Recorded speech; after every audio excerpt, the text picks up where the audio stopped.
Guten Tag mga mamshi! Kumusta na kayo? It's 7 a.m. in the morning at dahil bida-bida tayo, samahan niyo ako sa work at papasok tayo. It's January 2 today mga mamsh.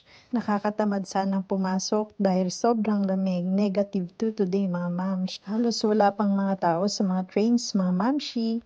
Kaya enjoy muna natin ang pagmuni-muni. Ayan mga mamsh. Sobrang lamig. Balot na balot. Nakaguantes pa ako. Lumabas na si Haring Araw, pero negative 2 pa rin. Ano yung sun? Kiss na po.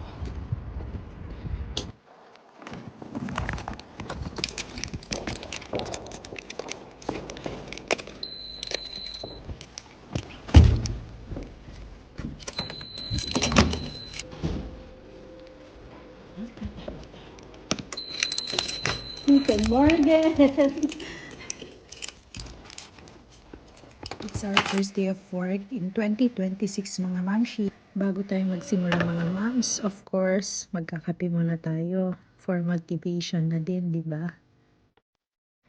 2025, a year na sinubok ako ng sobra-sobra sa trabaho. Ang daming pagod, pressures, doubts, mga panahon na sobrang bigat ang dinadala ko. I even doubted myself. Kakayanin ko pa ba? Okay.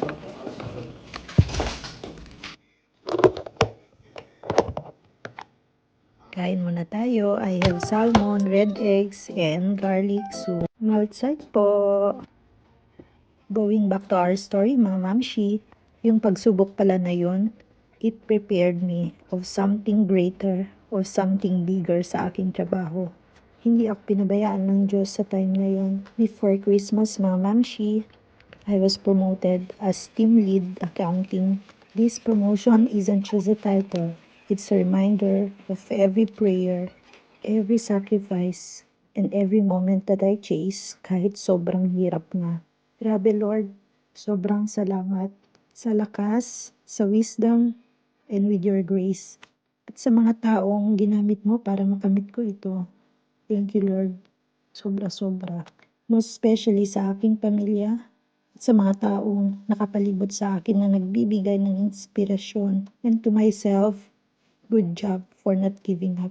As the Bible verse assures us in Isaiah 60:22, when the time is right, I the Lord will make it happen. Bye na ako mga mamshi. Salamat sa panonood. Tschüss. Papa.